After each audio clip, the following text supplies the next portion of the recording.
امریکا لخوا طالبانو ته بل ډیر بد خبر. امریکا تازه طالبانو ته څه ویلي دي، څنګه طالبان یو ځل بیا خپه کړل، جزئیات په ویډیو کې را سره وګورئ او چینل سبسکرایب کړئ. لیدونکو السلام علیکم.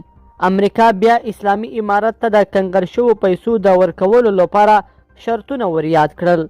وروسته تر هغې چې اسلامي امارت د اګست په 15مه نیټه کابل ونیو، د امریکا متحده ایالاتو د افغانستان د مرکزي بانک زیرمه چې نږدې 9.5 میلیارډ ډالرو ته رسیږي کنګل کړه.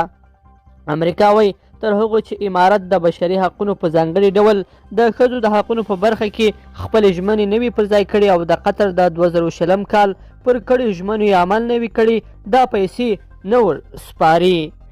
د امریکا د متحده ایالاتو د مالی وزارت مرستیال وایلی ادیمو د سې شنبې په ورځ وویل چې هغه لا په افغانستان کې داسې شرایط نه ویني چې له مخې یې واک ته د طالبانو تر رسېدو وروسته دې د افغانستان د مرکزي بانک کنګل شوې زیرمې بیرته دغه هیواد ته وسپارلی شي. د دغو زیرمو زیاتره برخه په متحده ایالاتو کې دي.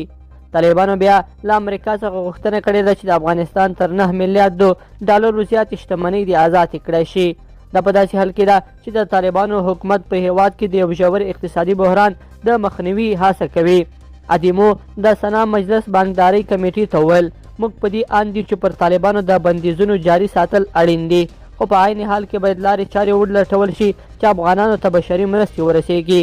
هغه زیاته کړه دا دقیق هغه څه دي چې موږ یې په موخه هلې ځلې کوو. لیدونکو په دې هیله چې دا مطلب به مو تر پایه لیدلی وي. کومه ویډیو خوښه شوې ویډیو لایک کړئ د سره او چینل سبسکرایب کړئ. تر بیا ښه وخت.